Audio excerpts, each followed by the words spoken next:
The Caibalion, by William Walker Atkinson. Introduction.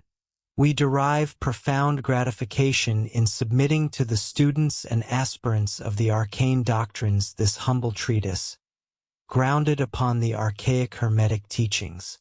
A paucity of literature exists regarding this subject, notwithstanding the innumerable references to it within the canons of occultism. Thus, those who fervently seek the concealed verities will, in all probability, accord this volume a favorable reception. Our objective herein is not to propound a novel philosophy or doctrine, but rather to proffer a statement of truth capable of reconciling the disparate fragments of occult knowledge already garnered, which frequently appear contradictory and serve only to engender despondency in the neophyte. The intent is not to erect a new temple of knowledge, but rather to place within the hands of the student a master key with which he may unlock the manifold inner sanctums of the temple of mystery into which he has already gained ingress. Of all the occult wisdom jealously preserved throughout the ages, none has been guarded with such vigilance as the fragments of Hermetic teaching transmitted through countless centuries since the era of its progenitor, Hermes Trismegistus, the divine scribe who dwelt in Egypt when the human race was yet in its nascent stage. Reputed to be contemporaneous with Abraham, and indeed, according to venerable tradition, his preceptor, Hermes remains the radiant central sun of occultism, whose brilliance has irradiated every teaching promulgated since his epoch. The lineage of all genuine esoteric traditions of every nation may be traced back to him, and even the most ancient wisdom of India derives its origin from the Hermetic doctrine. From the banks of the Ganges, advanced adepts journeyed to Egypt to sit at the feet of the Master, from whom they obtained the key that reconciled their divergent perspectives and firmly established the secret doctrine. From other lands also the wise repaired to him, acknowledging him as the master of masters, and his influence was of such magnitude that, despite centuries of wandering and distortion, one may still discern a fundamental cohesion underlying the heterogeneous systems of occult thought. The scholar of comparative religion will perceive the indelible imprint of Hermetic teaching within every faith of humanity, whether long extinguished or currently vibrant. Notwithstanding the apparent incongruities, an immutable correspondence persists, and the Hermetic truth stands as the supreme arbitrator. The mission of Hermes appears not to have been the establishment of a dominating school of philosophy, but rather the dissemination of a germinal truth which has subsequently proliferated in manifold forms. Nevertheless, his original teachings have been preserved in their pristine purity by a select few in each generation, who, eschewing vast numbers of unprepared acolytes, adhered strictly to the Hermetic custom of transmitting truth solely to the worthy. Transmitted from lip to ear, this ancient wisdom has endured. In every age, a few initiates have sustained the sacred flame of Hermetic knowledge, reigniting the lesser luminaries of the exterior world whenever neglect or corruption threatened to obscure them. Faithful custodians of the altar of truth, they have guarded the perpetual lamp of wisdom, a duty eloquently articulated in the poet's verse. Let not the flame be extirpated, cherished through the ages in its hallowed sanctuaries, nourished by pure ministers of love. These individuals have never coveted the applause of the populace nor the amassing of disciples, for they are fully cognizant of how rare are those sufficiently mature to recognize the truth. They retain the substantive sustenance for the mature, whilst others dispense milk to the infants. They reserve their pearls of wisdom for the select few capable of appraising their worth, withholding them from the profane who would but trample them in the mire and commingle them with vulgar sentiments. Yet they have remained eternally steadfast to the injunction of Hermes to impart truth to those prepared to receive it, as enunciated in the Caibalion. Where the footsteps of the master fall, the ears of the ready are opened, and when the ears of the student are prepared, the lips appear to fill them with wisdom. And furthermore, the lips of wisdom remain sealed save to the ears of understanding. There are those who have reproached this reticence as unworthy of genuine pedagogues. However, history vindicates the sagacity of the masters, who understood the futility of offering to the world that which it neither desired nor possessed the capacity to comprehend. The Hermetists have never aspired to martyrdom. Rather, they have receded into silence, with a compassionate smile upon their closed lips, whilst the multitude amused themselves by condemning to death and torment those sincere but misguided zealots, who labored under the delusion that they could impose upon a barbarous race a truth intelligible only to the elect who have progressed upon the path. The spirit of persecution has not yet been wholly extirpated from the world, for there persist certain Hermetic doctrines which, were they to be openly divulged, would incite against their teachers an outcry of derision and animosity, and the cry of "Crucify" would once again resound. In this modest work, we have endeavored to present an elucidation of the essential principles of the Caibalion, offering the operative truths whilst leaving their application to your discretion, rather than attempting to elaborate upon them in minute detail. If you are a genuine student, you will ascertain how to employ and embody these principles. However, if you are not, you must cultivate yourself into such a student, for otherwise, the Hermetic teachings will remain to you as nothing more than vacuous words repeated without significance. The Three Initiates. Chapter 1. The Egyptian Cradle of Occult Wisdom and the Legacy of Hermes. The lips of wisdom remain sealed, save to the ears of understanding. It was from ancient Egypt that the fundamental esoteric and occult doctrines emerged, which, for millennia, have sculpted the philosophies of all races, nations, and peoples. Egypt, the domain of the pyramids and the Sphinx, stood as the cradle of concealed wisdom and mystical scholarship. From her clandestine doctrine, all nations have derived their sustenance.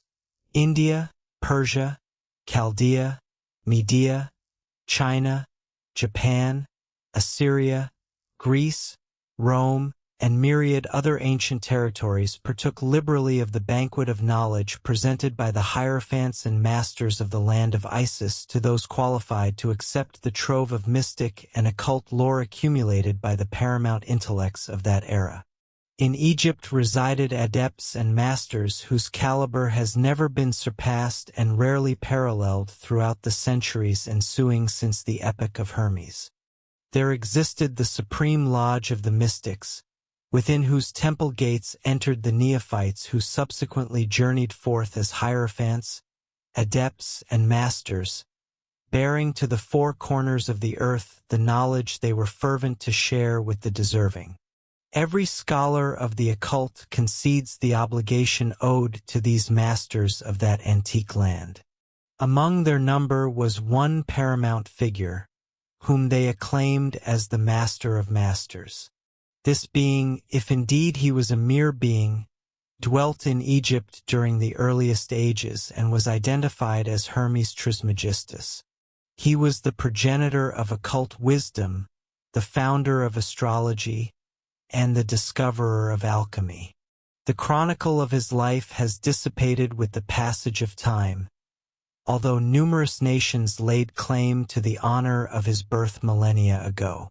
The date of his sojourn in Egypt, in what was reputed to be his final incarnation upon the earth, remains indeterminate, though it is situated within the earliest dynasties of Egypt, long anterior to the era of Moses.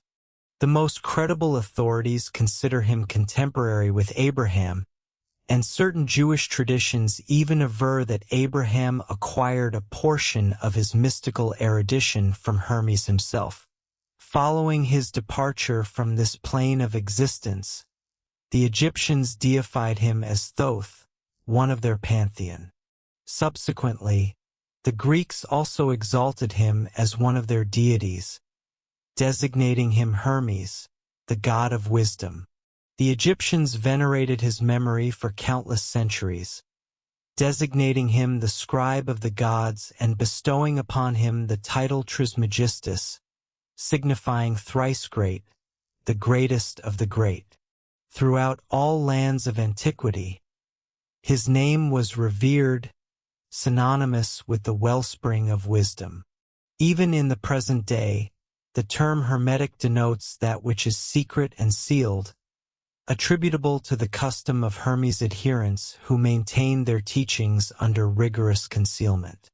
They did not cast pearls before swine but adhered to the precept of providing milk to infants and meat to the robust, maxims familiar to readers of Christian scripture yet recognized among Egyptians centuries prior.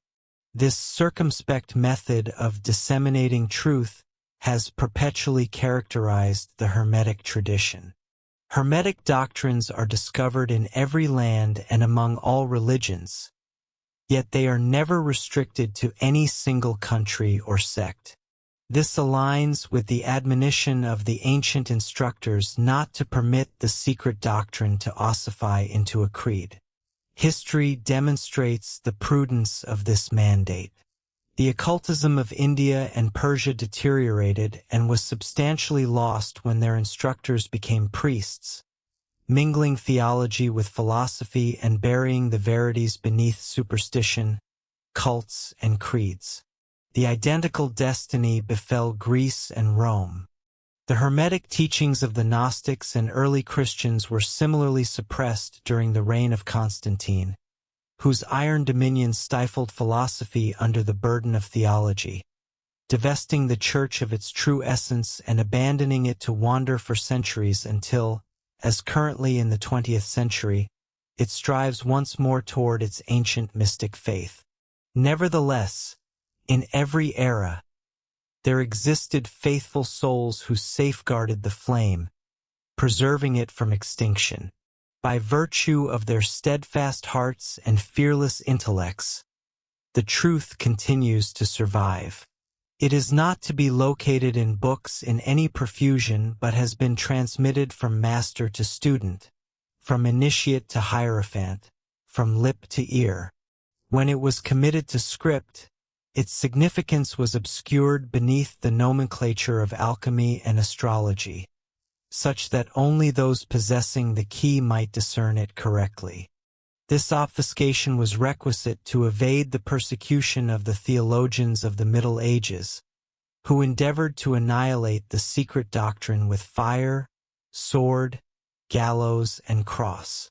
Even to this day, there are found but few dependable volumes regarding the Hermetic philosophy, although there exist countless references to it in numerous books composed on various phases of occultism.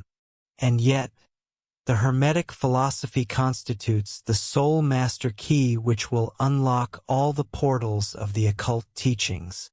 In the primordial days, there existed a compilation of certain basic Hermetic doctrines, transmitted from instructor to student, which was known as the Caibalion, the precise significance and definition of the term having been lost for several centuries. This teaching, however, is known to many to whom it has descended, from mouth to ear, continuously throughout the ages. Its precepts have never been inscribed or printed so far as we are aware. It was merely a collection of maxims, axioms, and precepts, which were unintelligible to outsiders, yet were readily comprehended by students after said axioms, maxims, and precepts had been elucidated and exemplified by the Hermetic initiates to their neophytes. These doctrines veritably constituted the fundamental principles of the art of Hermetic alchemy, which, contrary to general supposition, concerned the mastery of mental forces rather than material elements, the transmutation of one variety of mental vibrations into others, rather than the conversion of one species of metal into another. The legends of the Philosopher's Stone, which would transmute base metal into gold, were an allegory pertaining to Hermetic philosophy, readily understood by all students of authentic Hermeticism. In this modest volume, of which this constitutes the first lesson, we invite our students to investigate the Hermetic teachings as set forth in the Caibalion, and as expounded by ourselves, humble students of the teachings, who, while bearing the title of initiates, remain students at the feet of Hermes, the Master. We herein present to you many of the maxims, axioms, and precepts of the Caibalion, accompanied by explications and illustrations which we deem likely to render the teachings more readily comprehended by the modern student, particularly as the original text is deliberately veiled in obscure terminology. The original maxims, axioms, and precepts of the Caibalion are printed herein, in italics, with proper credit being attributed. Our own contribution is printed in the standard manner, within the body of the work. We trust that the numerous students to whom we now present this modest work will derive as much benefit from the study of its pages as have the multitudes who have preceded them, treading the same path to mastery throughout the centuries that have elapsed since the era of Hermes Trismegistus, the Master of Masters, the Great. In the words of the Caibalion, "Where fall the footsteps of the Master, the ears of those ready for his teaching open wide. When the ears of the student are ready to hear, then cometh the lips to fill them with wisdom." Thus, according to the teachings, the passage of this book to those prepared for the instruction will attract the attention of such as are equipped to receive the teaching. And, likewise, when the pupil is ready to receive the truth, then will this modest volume come to him or her. Such is the law. The Hermetic principle of cause and effect, in its aspect of the law of attraction, will bring lips and ear together, pupil and book in company. So mote it be. Chapter 2. The 7 Fundamental Principles of the Cosmic Order. The fundamental verities are 7 in number, and whosoever grasps them possesses the magic key capable of unlocking all the portals of the temple. The entirety of Hermetic philosophy is predicated upon these 7 principles. The principle of mentalism, the principle of correspondence, the principle of vibration, the principle of polarity, the principle of rhythm, the principle of cause and effect, the principle of gender. While each shall be elucidated and expounded upon throughout these instructions, a cursory synopsis may be proffered at this juncture. The principle of mentalism proclaims that all existence is mind, and that the universe itself is mental in constitution. It asserts that the all is spirit, unknowable and indefinable in its essential nature, yet perceived as an infinite and living universal mind. From this premise emerges the verity that the observable universe is merely a mental fabrication of the all, subject to the statutes governing created entities, and that the cosmos, both in its totality and in every constituent part, resides within the mind of the all wherein we live, move, and have our being. By validating the mental character of existence, this principle furnishes an explanation for innumerable psychic and mental phenomena that otherwise elude comprehension or resist scientific interrogation. Upon comprehending this profound Hermetic truth, the neophyte learns to distinguish the laws of the mental universe and to apply them with sagacity for his advancement and welfare.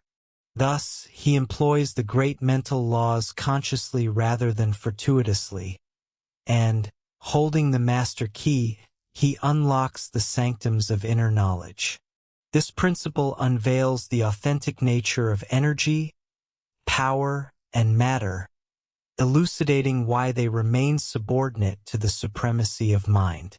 A venerated master of the Hermetic order once inscribed that whosoever comprehends the truth regarding the mental nature of the universe has already progressed significantly along the path to mastery. This assertion was accurate at its inception and remains so presently. For without this key, mastery is unattainable, and every portal of the temple remains barred. The principle of correspondence asserts the maxim, as above, so below, and as below, so above. This verity declares the harmony subsisting between the laws and phenomena across all planes of existence. Within it resides the capacity to resolve mysteries and unveil the cryptic secrets of nature. Realms beyond our current cognition become intelligible when examined through the lens of this principle, for it is a universal law applicable equally to the material, the mental, and the spiritual domains. The sages of antiquity revered it as one of the paramount instruments of intellect by which man might part the veil obscuring the unknown. Through its agency, even the veil of Isis was drawn aside, disclosing a glimpse of the concealed goddess. Just as geometry empowers one to calculate the trajectories of distant stars from an observatory, so too does this principle permit reasoning from the known to the unknown. By scrutinizing the minutest monad, one perceives the nature of the archangel. The principle of vibration propounds that nothing is quiescent. Everything exists in constant motion, and all things vibrate. This fact, which modern science acknowledges and corroborates with each successive discovery, was articulated millennia ago by the masters of Egypt. This principle demonstrates that the distinctions among forms of matter, energy, mind, and spirit originate from variances in vibratory rates. From the all-pure spirit vibrating at infinite intensity, to the densest matter vibrating so lethargically as to appear motionless, everything is vibration. The higher the vibration, the more elevated the position upon the scale of existence. Spirit vibrates with such inconceivable rapidity that it appears static, much as a rapidly rotating wheel may seem to be at rest. At the antipodal pole, matter vibrates so torpidly as to appear inanimate.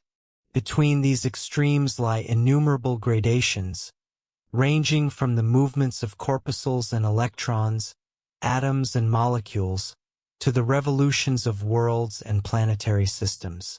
The same law obtains within the domains of energy and force, of thought and of spirit. Comprehending this principle and mastering the formulas derived therefrom enables the Hermetic student to govern his own mental states and influence those of others. Through it, the masters direct natural forces and accomplish feats beyond the comprehension of the layperson. He who masters the principle of vibration has seized the scepter of power. The principle of polarity. Everything is dual. Everything possesses poles. Everything has its pair of opposites. Like and unlike are the same. Opposites are identical in nature, yet distinct in degree. Extremes meet. All truths are merely half-truths. All paradoxes may be reconciled. This principle embodies the verity that everything is dual, everything possesses two poles, and everything retains its pair of opposites, all of which were ancient Hermetic axioms. It elucidates the ancient paradoxes that have perplexed so many, which have been stated thusly. Thesis and antithesis are identical in nature but distinct in degree. Opposites are the same, differing only in gradation. The pairs of opposites may be reconciled. Extremes meet. Everything is and is not simultaneously. All truths are but half-truths. Every truth is half-false. There are two sides to everything, etc. It clarifies that within everything exist two poles, or opposing aspects, and that opposites are, in reality, merely the two extremes of the same entity, with manifold varying degrees intervening. To illustrate, heat and cold, although opposites, are fundamentally the same entity, the differences consisting merely of degrees of that same entity. Examine your thermometer and ascertain if you can discover where heat terminates and cold commences. There is no such phenomenon as absolute heat or absolute cold. The two terms, heat and cold, simply indicate varying degrees of the same thing, and that identical thing which manifests as heat and cold is merely a form, variety, and rate of vibration. Thus, heat and cold are simply the two poles of that which we designate as heat, and the phenomena attendant thereupon are manifestations of the principle of polarity. The same principle manifests in the instance of light and darkness, which are the same entity, the distinction consisting of varying degrees between the two poles of the phenomena. Where does darkness cease and light commence? What is the difference between large and small, between hard and soft, between black and white, between sharp and dull, between noise and quiet, between high and low, between positive and negative? The principle of polarity elucidates these paradoxes, and no other principle can supersede it. The same principle operates upon the mental plane. Let us select a radical and extreme example, that of love and hate, two mental states apparently totally disparate. Yet, there exist degrees of hate and degrees of love, and a middle point wherein we employ the terms like or dislike, which shade into one another so gradually that we are occasionally at a loss to ascertain whether we like, dislike, or neither. And all are simply degrees of the same entity, as you will perceive if you but reflect for a moment. Moreover, it is possible to transmute the vibrations of hate into the vibrations of love, both in one's own mind and in the minds of others. Many of you who peruse these lines have had personal experiences of the involuntary and rapid transition from love to hate, and the reverse in your own case and in that of others. You will therefore realize the possibility of accomplishing this through the use of the will, by means of the Hermetic formulas.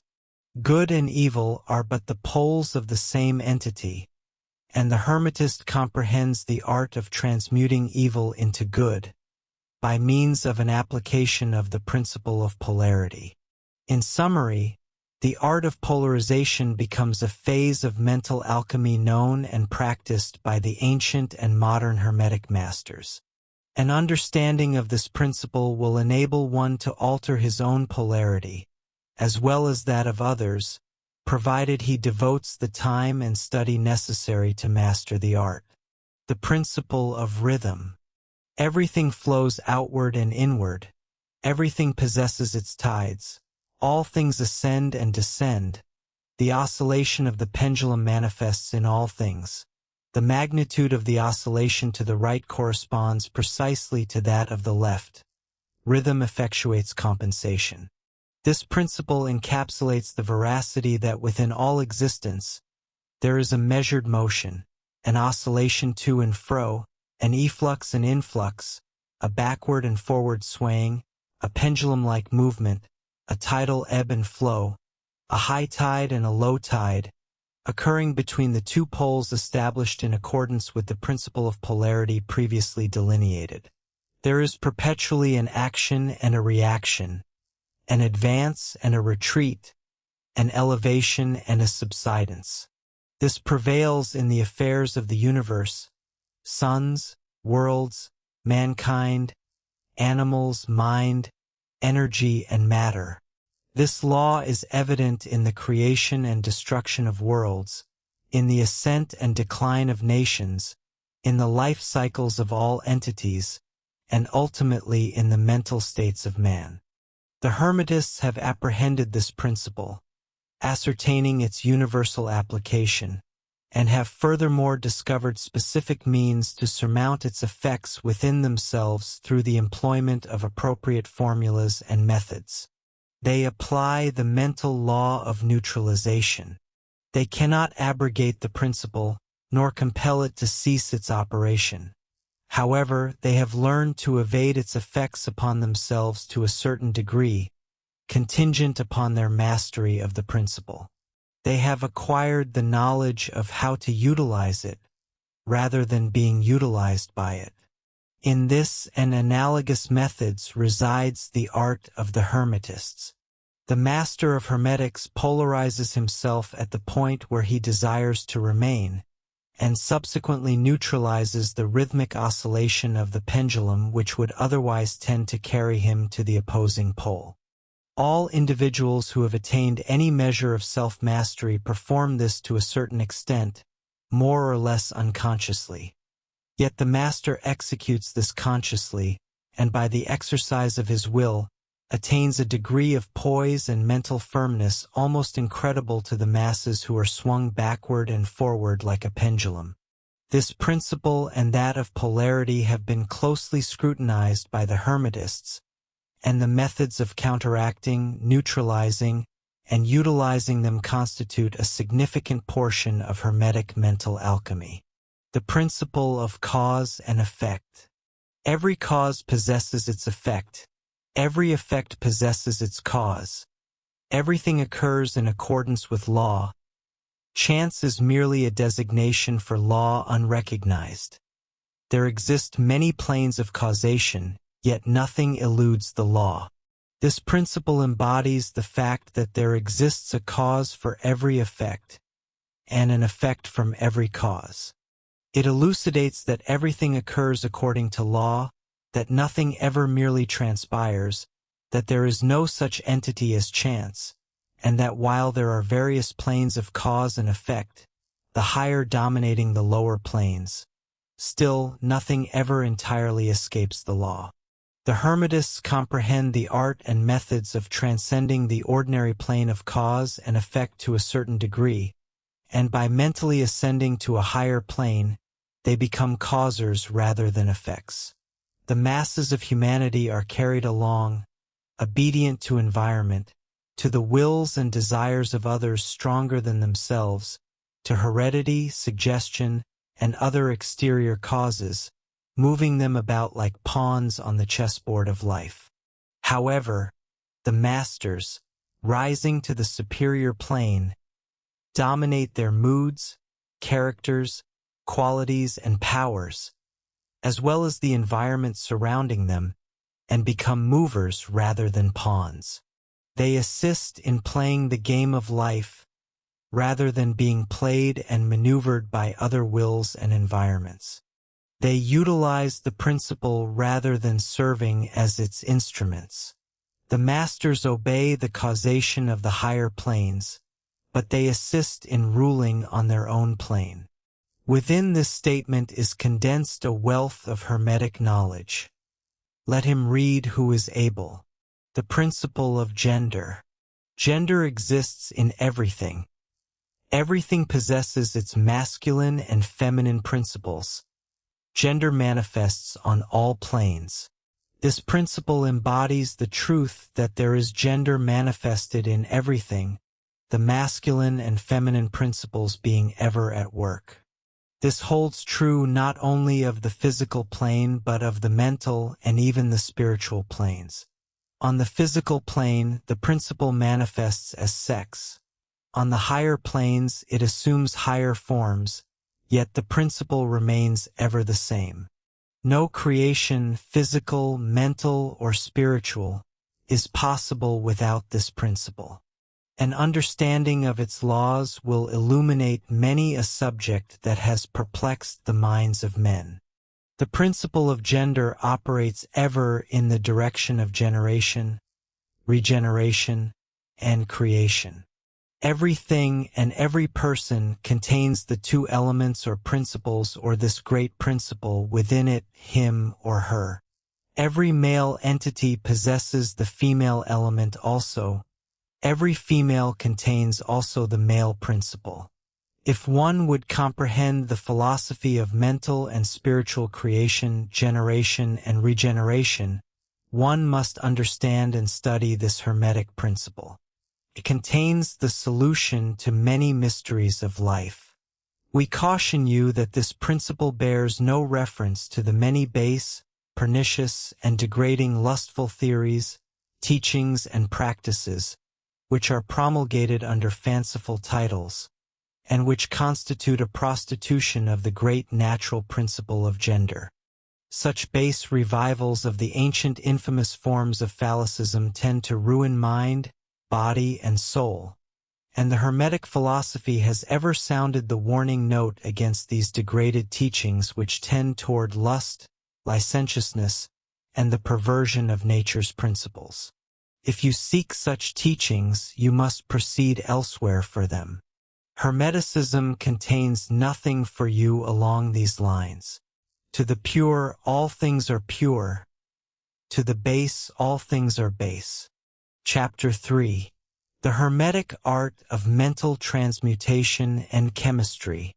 Mental transmutation constitutes the supreme art of mental chemistry. The mind may be transmuted from one state to another, from one degree to another, from one condition to another, from one pole to its antithesis, and from one vibration to another. True Hermetic transmutation is essentially a mental discipline.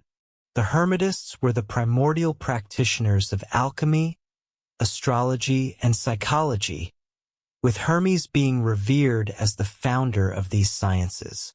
Modern astronomy traces its lineage to astrology, modern chemistry derives its provenance from alchemy, and contemporary psychology emerged from the mystical psychology of antiquity. It would be fallacious to presume that the ancients were devoid of the knowledge which modern institutions assert as their exclusive revelation. The inscriptions engraved upon the stones of ancient Egypt evince an exhaustive familiarity with astronomy, and the very architecture of the pyramids indicates a calculated correlation between their design and astronomical science. The ancients were likewise conversant with chemical postulates, and remnants of their manuscripts disclose a comprehension of the properties inherent in substances, whereas specific ancient physical theories are progressively garnering corroboration from recent scientific breakthroughs, notably those pertaining to the constitution of matter. The Egyptians achieved preeminence in the science of psychology, particularly within those branches disregarded by modern academies, which are presently being resurrected under the nomenclature of psychic science, thereby compelling contemporary psychologists to concede their potential validity. Underlying the exoteric branches of chemistry, astronomy, and psychology, the ancients commanded corresponding transcendental disciplines designated as alchemy, astrology, and mystic psychology.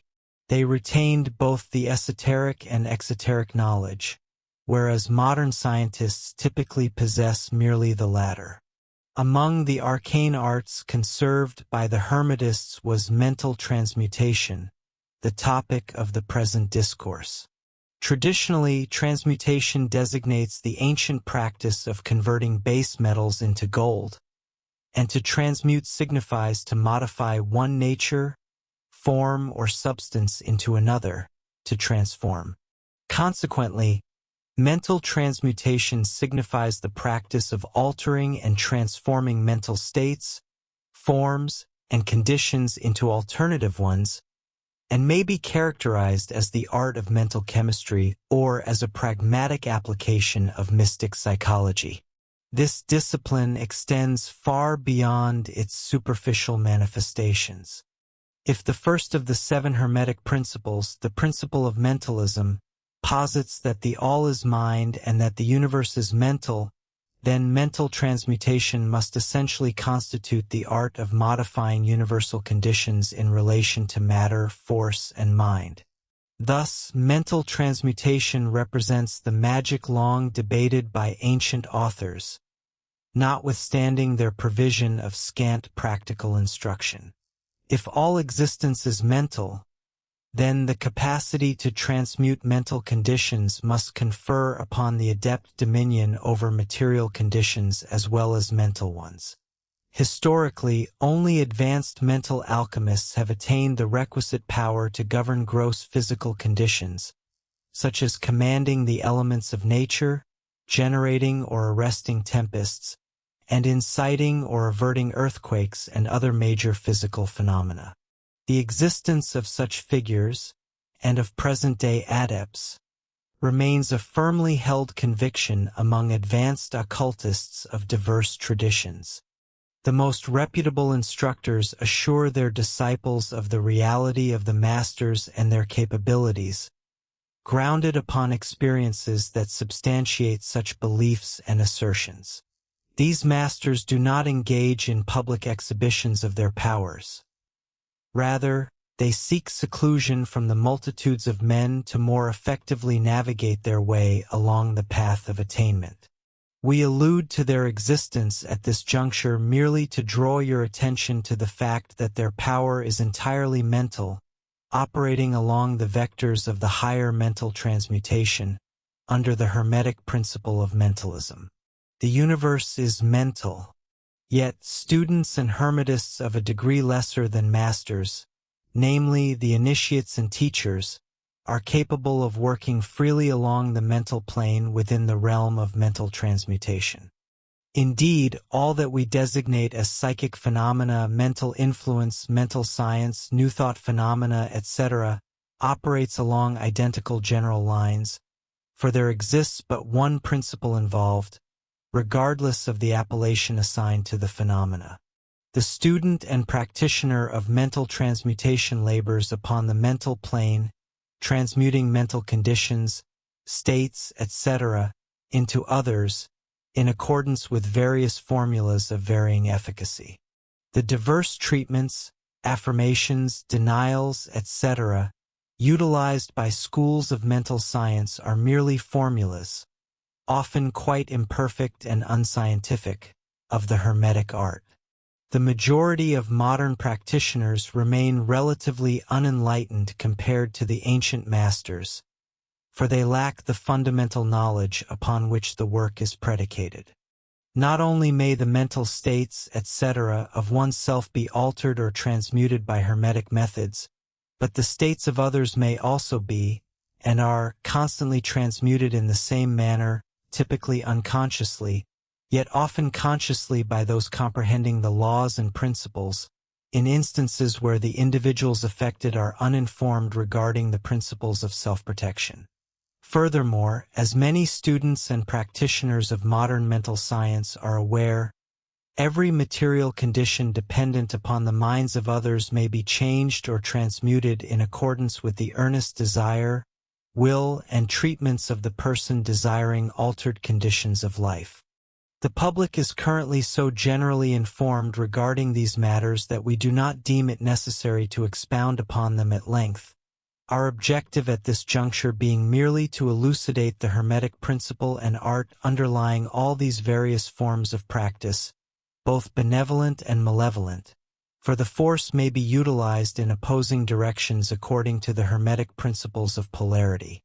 In this concise volume, we shall articulate the fundamental principles of mental transmutation, that all who read may grasp the underlying principles, and thus possess the master key that will unlock the manifold doors of the principle of polarity. We shall now proceed to a consideration of the first of the Hermetic 7 principles, the principle of mentalism, in which is explicated the truth that the all is mind, the universe is mental, in the words of the Caibalion. We request the close attention and meticulous study of this great principle on the part of our students, for it constitutes the basic principle of the entire Hermetic philosophy and of the Hermetic art of mental transmutation. Chapter 4.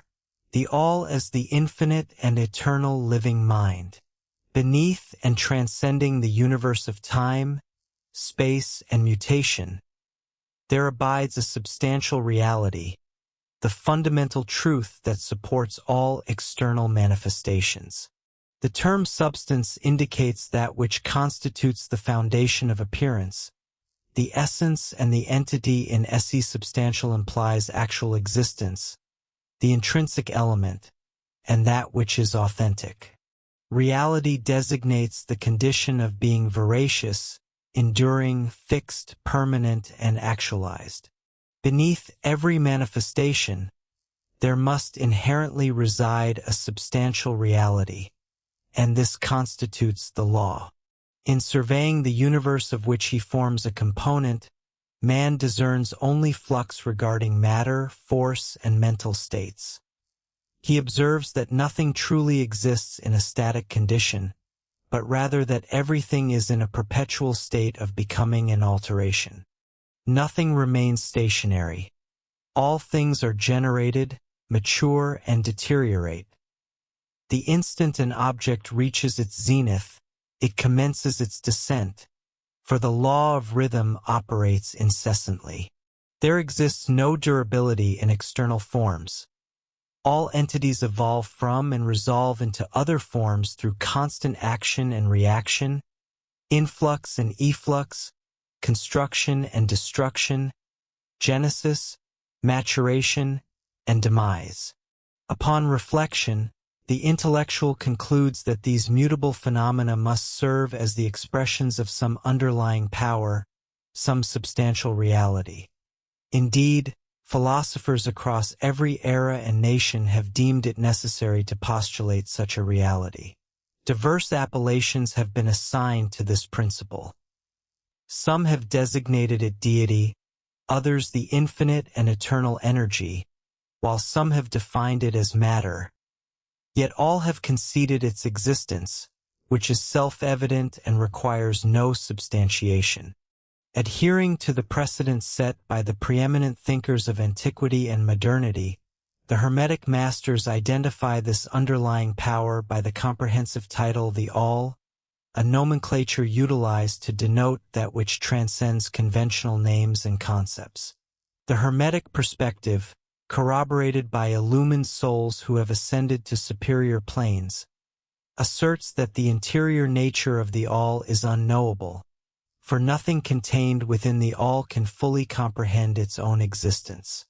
The conjectures of theologians and metaphysicians concerning the inner essence of the All are deemed the futile endeavors of finite intellects attempting to encompass the infinite.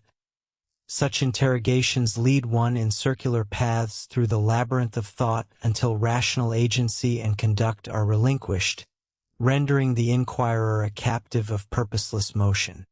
Equally erroneous are those who attribute to the All the personal characteristics and emotions of humanity, ascribing jealousy, the craving for adulation, and other trivial qualities to that which surpasses mankind, concepts that mature reason repudiates. Notwithstanding the fact that the essential nature of the All remains beyond direct cognition, reason obliges men to acknowledge certain attributes that ensue logically from its existence and that align with the testimony of the illumined. Thus, reason dictates that the All must constitute all that truly exists, for nothing can reside outside of the All.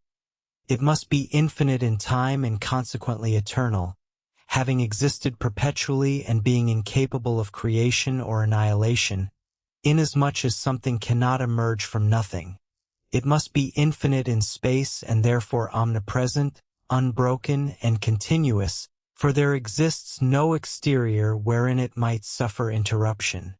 It must be infinite in power and thus absolute, amenable to no other force, and it must be immutable in its essential composition, for there is nothing external upon which change might act, and nothing into which it could be transmuted. It admits neither addition nor subtraction, neither increase nor diminution, nor can it become greater or lesser in any regard whatsoever. It must have always existed, and must forever remain, exactly as it is now, the All, for there has never been, is not currently, and never shall be anything else into which it might alter. The All being infinite, absolute, eternal, and unchangeable, it necessarily follows that anything finite, mutable, ephemeral, and conditioned cannot constitute the All. Furthermore, as there is nothing external to the All in reality, then any and all such finite entities must be as nothing in reality.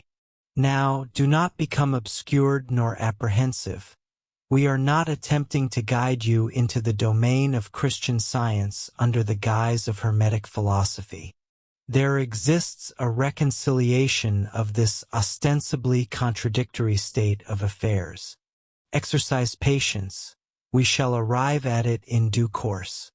We perceive around us that which is termed matter, which constitutes the physical foundation for all forms. Is the all merely matter?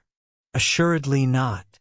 Matter cannot demonstrate life or mind, and inasmuch as life and mind are manifested in the universe, the all cannot be matter, for nothing ascends higher than its own source. Nothing is ever manifested in an effect that does not reside in the cause, nor is anything evolved as a consequence that was not involved as an antecedent. Moreover, modern science instructs us that there is truly no such entity as matter. Rather, what we designate as matter is merely interrupted energy or force, that is, energy or force at a diminished rate of vibration. As a recent author has articulated, matter has melted into mystery.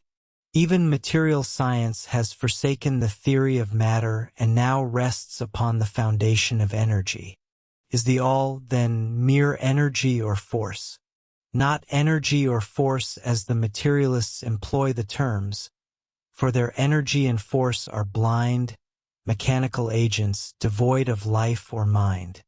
Life and mind can never evolve from blind energy or force, for the reason previously elucidated. Nothing can rise superior to its source. Nothing is evolved unless it is involved. Nothing manifests in the effect unless it exists in the cause. Consequently, the all cannot be mere energy or force, for were it so, then such phenomena as life and mind would not exist, and we know to the contrary, for we are alive and utilizing mind to contemplate this very inquiry, as are those who contend that energy or force constitutes everything. What, then, exists superior to matter or energy that we know to be present in the universe? Life and mind. Life and mind in all their varying degrees of unfoldment. Then you inquire, do you intend to inform us that the all is life and mind? Yes. And no, is our rejoinder. If you signify life and mind as we poor, insignificant mortals comprehend them, we answer no. The all is not that, but what manner of life and mind do you signify? You ask.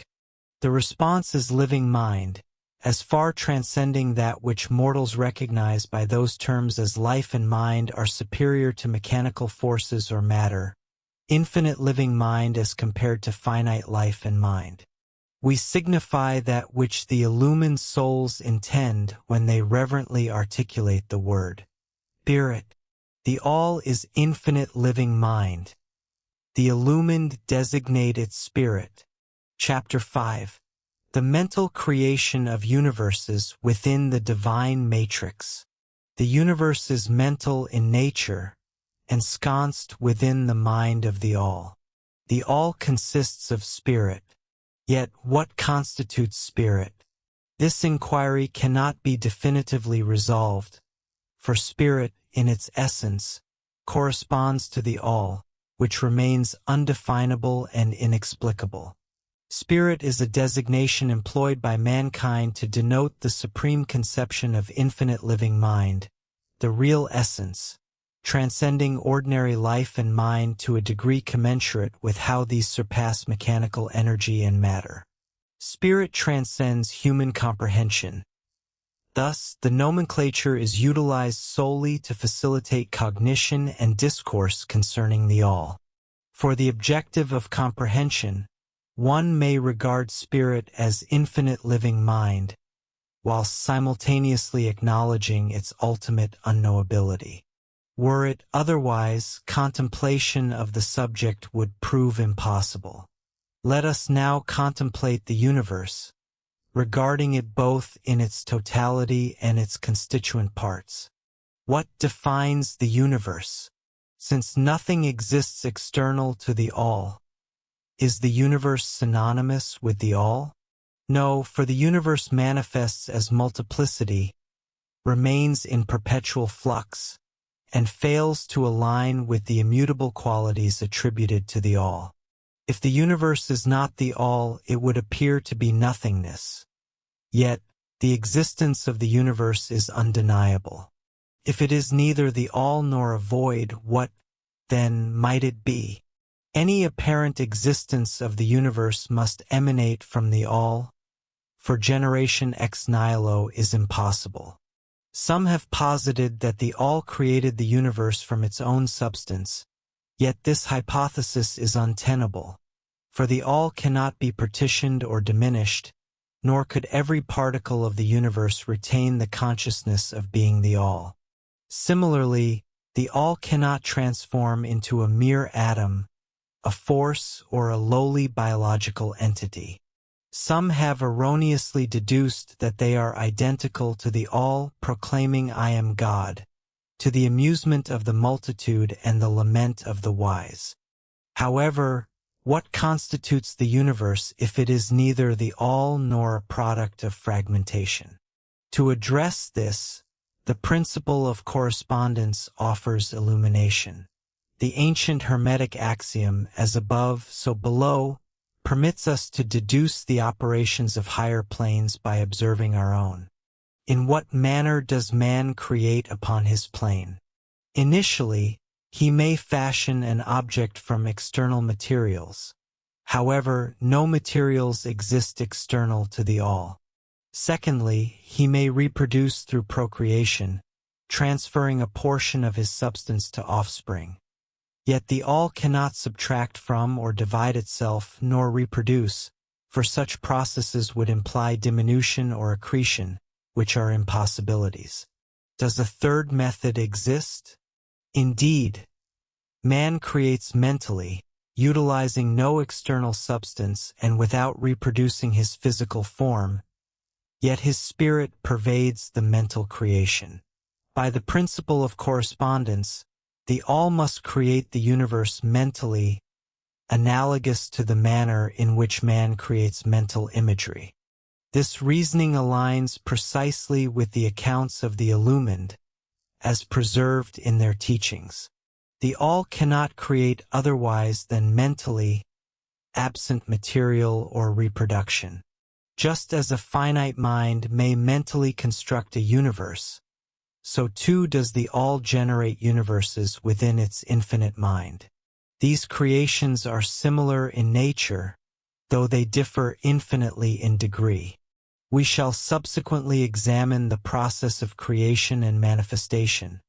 However, the essential tenet at this juncture is that the universe and all it encompasses is a mental creation of the all. Verily, all is mind. The all generates countless universes within its infinite mind. The creation, evolution, decline, and dissolution of which transpire over eons of time. Yet, for the all, these events occur as if in the twinkling of an eye. The infinite mind of the all serves as the matrix of universes. The principle of gender is manifested upon all planes of life: material, mental, and spiritual. However, as we have previously stated, gender does not denote sex. Sex is merely a material manifestation of gender. Gender signifies a relation to generation or creation. Furthermore, whenever anything is generated or created upon any plane, the principle of gender must be made manifest. This holds true even in the creation of universes. One must not precipitously conclude that we are propounding the existence of a male and female God, or creator. That notion is merely a distortion of the ancient teachings regarding the subject. The authentic doctrine posits that the all in itself transcends gender, just as it transcends every other law, including those of time and space. It is the law from which all laws proceed, and it is not subject to them. Yet, when the all manifests upon the plane of generation or creation, it acts in accordance with law and principle, for it operates upon a lower plane of being. Consequently, it manifests the principle of gender in its masculine and feminine aspects, specifically upon. Do you want access to this and all the complete audiobooks on the channel, plus the ebook version? Click the link in the description or scan the QR code in the left corner of the screen to access our library, where you can listen to your favorite esoteric books without ad interruptions, lock your screen, or use other apps while the narration plays, and even download the ebook version to follow along as you listen. Listen on your computer via web browser, or download the app from the Play Store. After subscribing, you will receive an email with your login details, password, and step-by-step instructions on how to access the books through the Hotmart app.